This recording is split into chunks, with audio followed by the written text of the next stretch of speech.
I'm here to present to you AB 392, the California Act to Save Lives. This bill seeks to change California's legal standard for when police can use deadly force to match best practices already in place at some departments, and that we know work to keep both officers and the public safe. 5-7 shots fired, subject down. In 2017, officers killed 172 people in California.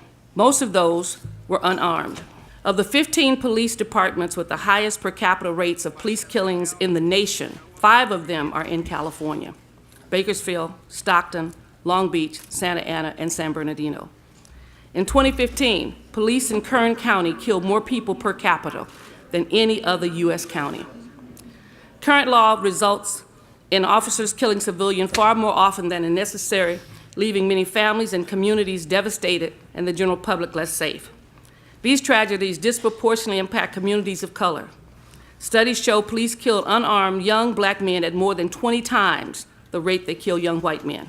My son Christian was a polite, respectful, compassionate, and caring young man.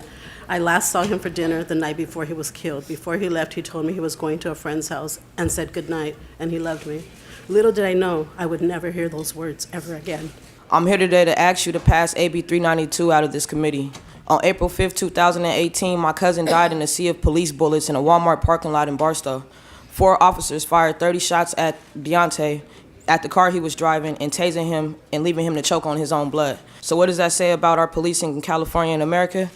That black and brown people are not safe from state-sanctioned violence. By requiring alternatives only when reasonable, the bill requires officers to use less lethal weapons and practice de-escalation in those situations where it's safe to do so.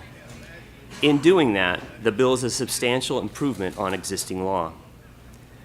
The proposed change has drawn law enforcement groups out in opposition and in disregard for the very real need for change, by arguing that this will result in increased danger for officers.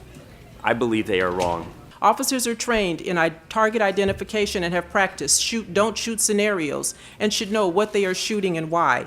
Absent immediate defense of life or some other exigent circumstance, de-escalation should always be a consideration. For those who say that having officers go through a mental checklist prior to firing their weapon would endanger their lives, I say they are being intellectually dishonest. For those who say that AB 392 will negatively influence potential recruits, I say that not everyone who wants to be the police should be the police. The power of police officers to use deadly force is perhaps the most significant responsibility we confer on any public official, and it must be guided by the goal of safeguarding human life.